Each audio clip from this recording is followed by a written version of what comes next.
In paragraph 168 of the Subhash Desai Supra, the Honorable Supreme Court has in clear terms laid down that for the purpose of disqualification petitions, the Speaker, while deciding the issue of real political party, has to take into consideration the leadership structure specified and identifiable from the constitution of the party along with the Legislative Assembly majority. The only rider provided is in the said paragraph 168 was that determination of who the real political party is must not be based on a blind appreciation of legislative majority. This is only a rider provided so as to make it clear that even the leadership structure outside the Legislative Assembly is also a relevant factor in the determination of who the real political party is. It also indicates the legislative majority.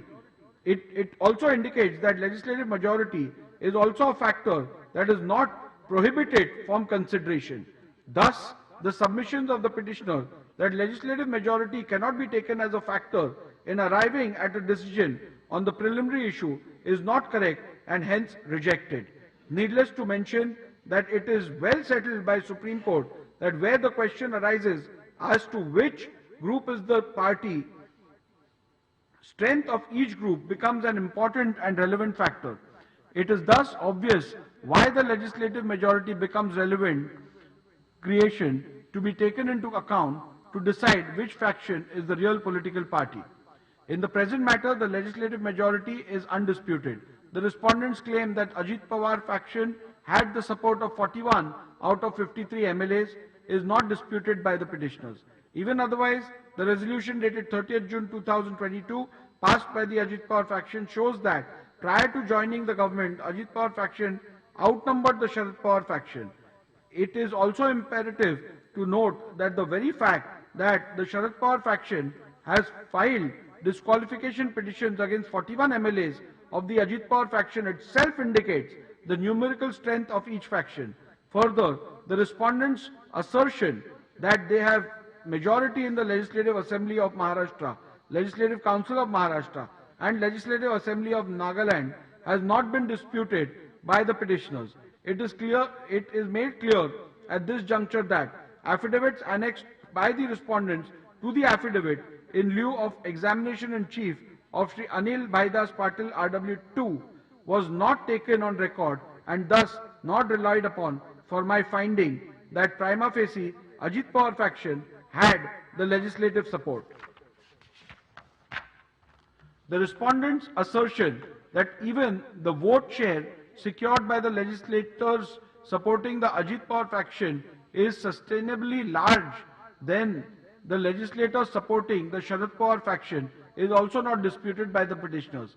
It is to be also noted that the petitioner has not claimed legislative majority in the manner and has not even attempted to demonstrate it. Thus, in view of the above, I hold that preliminary issue as to which faction is the real political party is discernible from the legislative majority which existed when the rival factions emerged. Further, I hold that the Ajit Pawar faction had an overwhelming legislative majority when the rival factions emerged. Final conclusions on the preliminary issue. Thus, in view of my findings that the party constitution and leadership structure, organizational structure does not provide any reliable outcome to the question which faction is the real NCP political party, and consequently these cannot be yardsticks to determine which faction is the real political party, and two, the legislative majority provides a clear and reliable answer to the question of which faction is the real NCP political party, I hold that the Ajit Pawar faction is the real NCP political party for the purposes of these disqualification petitions. Issue number 2. Have the respondents incurred disqualification in terms of paragraph 21A of the 10th schedule for the of the Constitution on account of their acts, omissions and or conduct? Now, with regards to this second issue, it's common again to the extent of the contents to group 1 and group 2. However, considering the importance of this issue, I may read it out in the second order as well, second group as well, even at the cost of repetition. The petitioner has concluded, the petitioner has contended that the respondents are liable to be disqualified on the following grounds. The respondents have gone against the official position of the NCP political party and joined hands with Eknath Shinde BJP government in Maharashtra on 2nd July 2023. The respondents have taken oath as ministers in the Eknath Shinde BJP government in Maharashtra on 2nd July 2023. Unilaterally and without authority, the respondents declared Shri Ajit Pawar as the president of the NCP on 30th June 2023. Unilaterally and without authority, the respondents declared Shri Ajit Pawar as the leader of the legislature party in the Maharashtra State Legislative Assembly on 30th June 2023. The respondents attempted to continue a chief whip who had been removed as a member of the NCP for indulging in anti-party activities.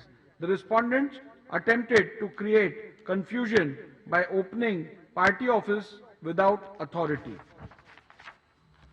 Without any authority, the respondents called an open national convention on 5th July 2023 to ratify the illegal decisions on 30th June 2023. The respondents tendered affidavits in support of Shri Ajit Pawar's anti-party activities. The principal ground on which the disqualification is sought is that by joining the government on 2nd June 2023, the respondent number 1 to 9 is in disqualification petition number 1 of 2023.